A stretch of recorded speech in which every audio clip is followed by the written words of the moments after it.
Bonjour à tous et bienvenue à notre troisième émission de la semaine consacrée à l'agriculture, à la gastronomie et aux gastronomades qui se tiennent ce week-end à Cara.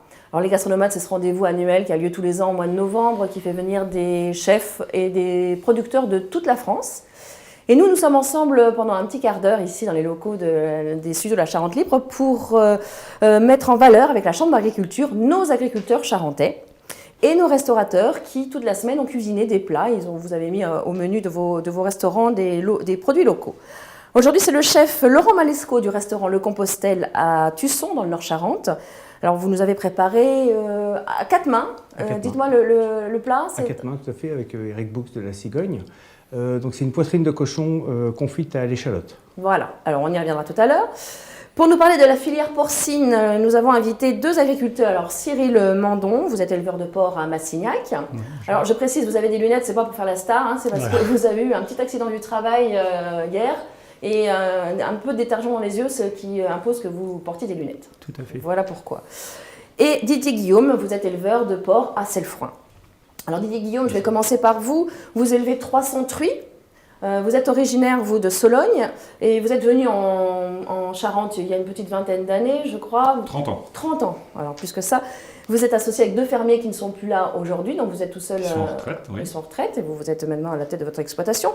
Donc vous avez, enfin c'est pas une ferme familiale, vous avez quitté la ferme familiale, vos parents étaient agriculteurs, mais pourtant vous n'avez pas repris la ferme de vos parents, vous êtes venu vous installer en Charente. Alors pourquoi en Charente ?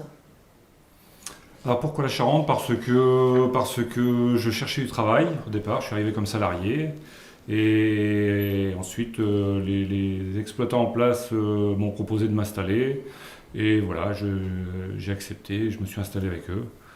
Ça, c'était pour moi plus facile que la ferme familiale parce que j'avais goût pour faire du porc et mon père était céréalier. Donc chez moi, il aurait fallu que je construise tout. Donc voilà, c'était moins facile. Voilà. Vos parents se sont lancés dans l'élevage, mais de l'élevage de lapins, donc ça n'a rien à voir. Alors, quand on est fermier, on peut s'intéresser à plusieurs animaux. Il y a par exemple, je sais pas, les moutons, les vaches. Vous, c'est les cochons. Alors, je crois que ça vous passionne depuis que vous avez 20 ans. Pourquoi les cochons ? Pourquoi cette passion pour les cochons ?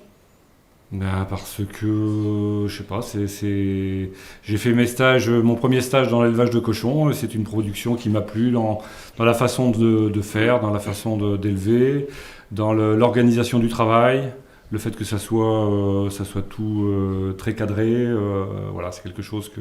On n'élève pas un cochon comme on élève une vache, les techniques sont différentes ? Pour moi, les choses sont moins cadrées. Dans l'élevage de vaches, c'est plus lié au temps, on met dans tel champ, on peut mettre les vaches au champ. Après, Cyril qui a des vaches va peut-être pas me dire la même chose, mais... C'est différent, deux types d'élevage différents. Voilà, c'est deux types d'élevage différents. Donc vous avez choisi les cochons. Voilà. Alors, vos cochons, d'où ils viennent ? Ils naissent où ? Ils naissent chez vous ? Vous les achetez ? Comment ça se passe ? Moi, j'ai 300 truies, donc les truies sont là pour faire des porcelets. Donc ça naît chez moi, ça naît toutes les 3 semaines. Et j'ai 40 truies qui mettent bas toutes les 3 semaines pour me sortir à peu près 500 porcelets toutes les 3 semaines. Et donc après, je les engraisse, j'engraisse 80% des porcelets chez moi. Le reste est vendu à des engraisseurs pour qu'ils les engraissent. Voilà. Parce que les autres ont pas, enfin tous les élevages n'ont pas des truies. D'accord. Voilà. Par exemple, vous, je crois, vous achetez les cochons... Les porcelets, oui. Des porcelets. Les porcelets au sevrage, c'est-à-dire quand ils sortent de maternité, c'est un producteur comme Didier qui fait comme lui, qui en fait naître un peu trop et que j'en rachète donc voilà, une cinquantaine toutes les 6 semaines. Vous pourriez racheter les cochons Tout à fait, oui. Après, c'est le groupement qui gère et qui... Ils essayent de mettre toujours les porcelets de la même origine ou même, au même producteur pour des raisons sanitaires, quoi. Voilà. Ouais, c'est pas mélanger les origines vers un élevage pour éviter les problèmes sanitaires, pour éviter le mélange de microbismes. Sinon, le mélange fait que des fois ça devient détonnant. Et pour éviter l'utilisation d'antibiotiques, on évite de mélanger les microbismes. D'accord. Alors, les cochons qui restent chez vous, vous les engraissez et après, qu'est-ce qu'ils deviennent? Ils sont Alors moi, je suis producteur de reproducteurs, donc j'en ai pour les femelles. Donc toutes les femelles qui sont sélectionnées bien dans les bonnes conditions partent chez des reproducteurs, alors principalement en Bretagne. Et après, pour les mâles, donc ils sont élevés sous signe de qualité label rouge du Limousin. Et donc ils partent à l'abattoir pour des acheteurs qui achètent en label rouge. En l'occurrence, chez moi, ça passe via la coopérative, ça va après chez Sodiport à Angoulême. Donc on les retrouve sous la marque Maître Cochon? Alors Maître Cochon, c'est une marque de Sodiport, mais c'est pas les labels rouges qui sont transformés sous Maître Cochon.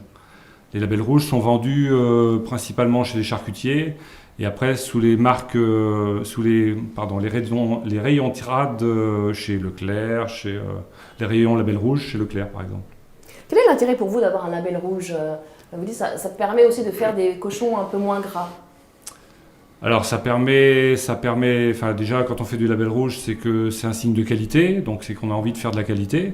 Ensuite ça permet de valoriser un peu mieux les animaux, c'est pour essayer de gagner un peu mieux sa vie. Enfin normalement c'est comme ça, hein, parce que c'est un peu plus de travail, c'est un peu plus d'investissement en termes de bâtiment, donc quand il y a un peu plus d'investissement, on a espoir de gagner un peu mieux sa vie, quoi.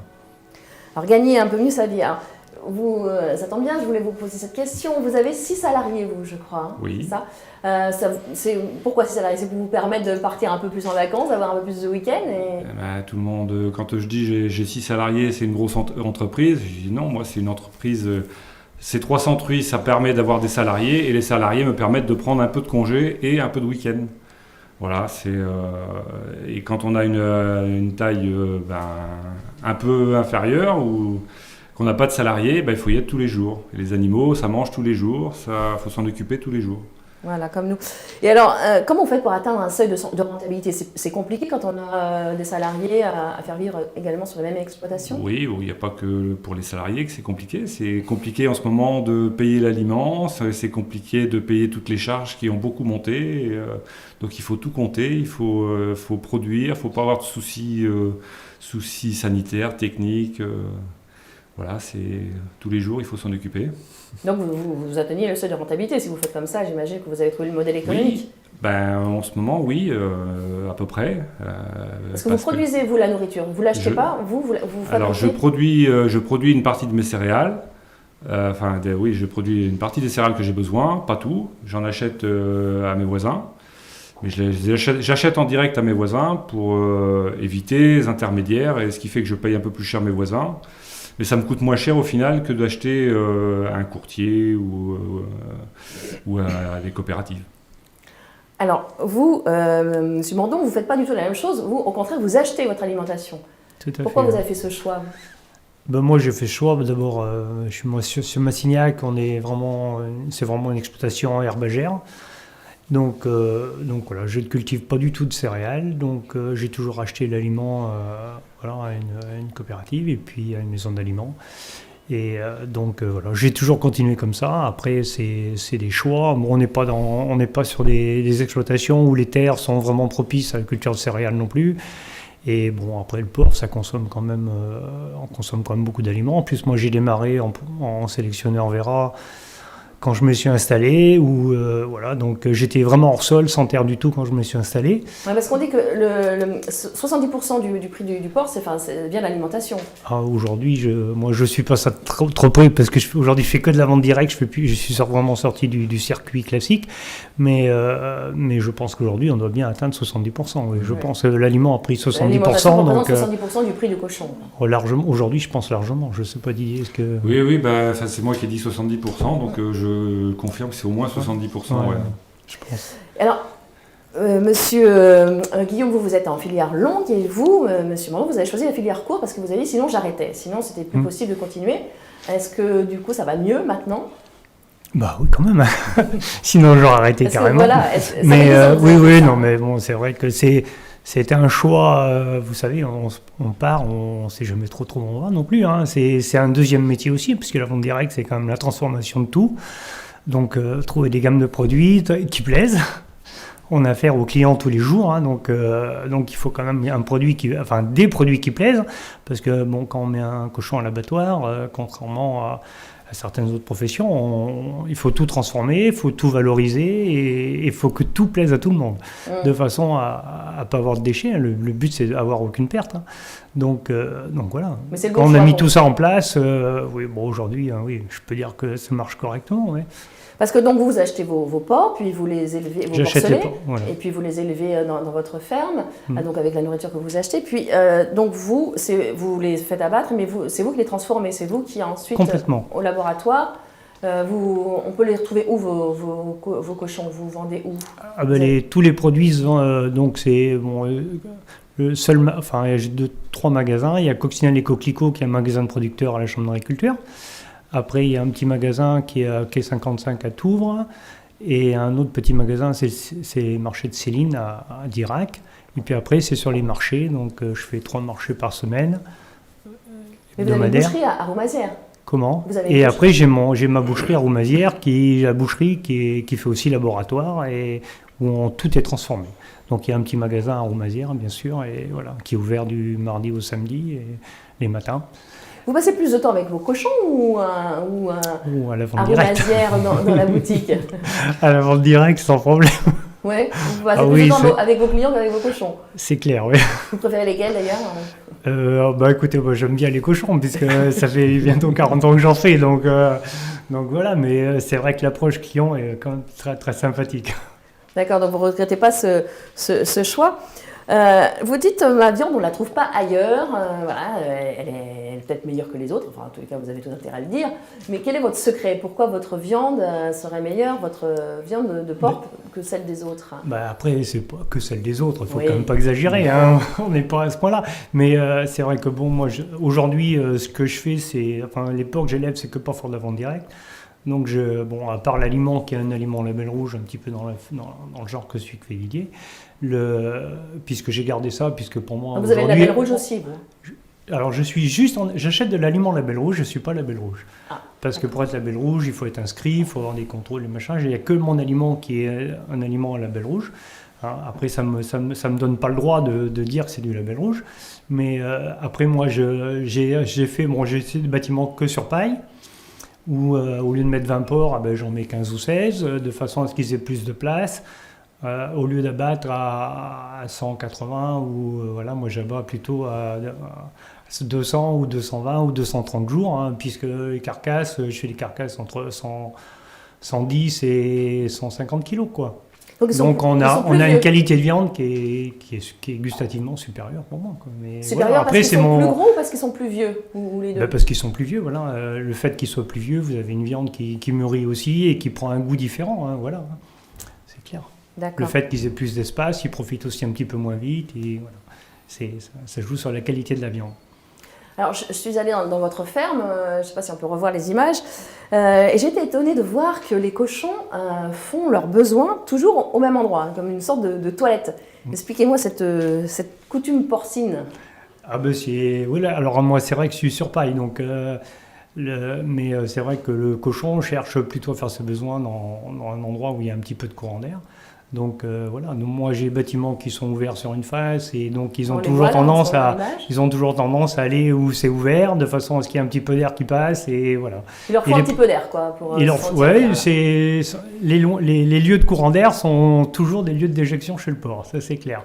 Après si on les paille bien comme il faut, un peu plus à l'endroit du couchage, ils sont comme tout le monde, hein, ils sont Oui, leur couchage était nickel, très propre.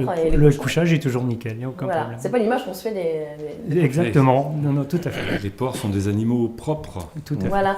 Ils font leurs besoins dans un coin et ils dorment dans l'autre. Et vous disiez aussi que c'est des animaux qui nous ressemblent, c'est-à-dire on les met pas dehors parce que finalement l'hiver ils ont froid aussi, un peu, Bien sûr. un peu comme nous. Bien sûr, et bon après c'est que si on les met dehors, ils ont tendance à faire plus de gras, et comme le consommateur lambda n'a pas envie de manger trop de gras, on est obligé de faire en sorte de les élever, enfin moi je considère comme ça, hein, de les élever pour qu'il y ait le moins de gras possible. Oui, vous vous adaptez à la demande et la demande évolue un peu, on demande un peu moins de cochons gras. Plus ça va et plus les gens ne veulent plus manger de gras. Je pense que monsieur... Oui, on va venir aux recettes justement. Vous avez une recette, vous, préférée de cochon et vous l'aimez comment, votre cochon? Tout est bon dans le cochon. Tout est bon dans le cochon. Ouais, et le meilleur, c'est l'éleveur. Voilà, c'est ça. Vous avez une recette en particulier? Moi, j'aime bien les côtes de porc. Voilà. Bon. Alors, c'est pas ce qu'on va manger avec Laurent Malescaut. Vous nous avez cuisiné un cul noir du Limousin à l'échalote au miel. Alors, à 4 mains, parce que c'est un plat qu'on va pouvoir manger ce soir au restaurant La Cigogne, cuisiné avec vous et le chef Eric Boux. Tout à fait. Alors, expliquez-nous ce que vous nous avez préparé là, dans cette assiette. Alors, c'est la poitrine du cul noir. Peut-être on peut se rapprocher pour, oui, bien sûr. pour le déguster. Donc, c'est la poitrine du cochon qui est cuite dans un courbouillon, mais qui est légèrement sucré, avec du miel. Donc, il est cuit très longtemps, basse température. Après, il est pressé. Donc, c'est pour ça qu'on garde cette texture. Et après, en fait, il est juste grillé à la poêle, ce qui permet de donner cette belle partie croustillante. Et donc après, vous avez une association de garniture et l'échalote qui est rôtie au miel. Donc elle est juste torréfiée. Tout à fait. C'était une endive, mais c'est une échalote. C'est une échalote, tout à fait. D'accord. Voilà. Exactement. Ça cuit longtemps, ça? Oui, ça cuit 72 heures, lentement, vraiment à courbillon. On est vraiment sur une base basse température, donc vous voyez bien que le gras, malgré que ce soit un cul noir, il est bien fondu. Il est complètement disparu, les collagènes se sont vraiment dispersés et ça permet d'avoir une viande qui est très tendre, très moelleuse. Vous aimez bien, vous, cuisiner le porc? Oui, tout à fait. Moi, j'habite et je travaille dans un petit village qui s'appelle Tusson, donc on a des éleveurs de porc. On a cette chance-là, tant en bio qu'en conventionnel. Donc c'est vrai que c'est un produit qu'on utilise. Vous en faites souvent. Et c'est apprécié par les clients. Le cochon est un produit... Voilà, on vous en demande beaucoup. Est-ce que c'est le cochon? Parce qu'on a reçu des éleveurs d'agneaux, là, en début de semaine, qui nous disaient que l'agneau, c'est plus compliqué. Les gens, ils ont plus de mal à vendre de l'agneau. C'est pas le cas du porc. Je dirais que le porc, tout le monde aime ça. L'agneau, il y a vraiment deux clans. Il y a vraiment ceux qui adorent ça et ceux qui s'en passent volontiers. C'est vrai que l'agneau, c'est plus compliqué. On aime autant, mais c'est vrai que c'est moins facile à... Vous avez d'autres recettes avec le porc? Avec le porc, l'avantage du porc, c'est qu'on fait tout ce qu'on veut. Les filets mignons, on peut juste les cuire au dernier moment. Les échines, on peut les cuire très longtemps aussi, en basse température.